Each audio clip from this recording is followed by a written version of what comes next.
Point number 4, land and real estate. இப்போ நான் உங்களுக்கு சொல்லணுங்கிற அவசியம் கிடையாது. அந்த காலத்துல எல்லாம் எங்க அப்பா சொல்லுவாரு, நான் வந்து வியாபாரத்துக்கு போயிட்டு இருந்த காலகட்டத்துலலாம் அது அந்த குப்பை நிலம்லாம் இருக்கு பார்த்தியா, இதெல்லாம் பார்த்தா ஒரு 1000 2000 வித்துக்கிட்டு இருந்தானுங்க அப்படின்னு சொல்லுவாரு. ஆனா இப்போ அதே நிலத்துல பங்களா கட்டி வச்சிருக்கான். அந்த பங்களாவோட விலை ஒரு சில கோடி, அது லேண்டோட சேர்த்து வாங்கணும்னா இன்னொரு சில கோடி அப்படின்னு சொல்றாங்க.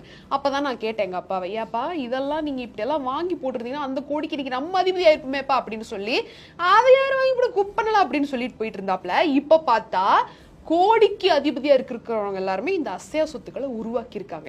ஏன் லேண்ட் அண்ட் ரியல் எஸ்டேட்ல அவ்வளோ பெரிய ஒரு முன்னேற்றம் ஏற்படுது அப்படின்னு பாத்தீங்கன்னா, ஒரு சின்ன உதாரணம் சொல்றேன் கேளுங்க. பெங்களூர்ல மட்டும் இந்த ஹவுசிங் பிரைஸ் கடந்த 5 வருஷத்துல 80% உயர்ந்திருக்கு. All over India nationwide ஆவரேஜா பார்க்க போறோம் அப்படின்னா கூட ஒரு ஸ்கொயர் ஃபீட் 5600 ரூபாயிலிருந்து இருந்து இப்போ 35% உயர்ந்து 7000 8000 தாண்டி போய்கிட்டு இருக்கு. ஹைதராபாத், பெங்களூர், சென்னை, இல்ல இன்னும் பெரிய நொய்டா மாதிரியான பெரிய பெரிய சிட்டிஸ்ல எல்லாம் என்ன ஆயிட்டு இருக்குன்னா, இந்த லேண்ட் அண்ட் ரியல் எஸ்டேட்டோட அந்த ஒரு இண்டஸ்ட்ரியல் வேல்யூ பல மடங்கு உயர்ந்திருக்கு. ஸோ இது எல்லாமே அசையா சொத்துக்கள் தான். ஸோ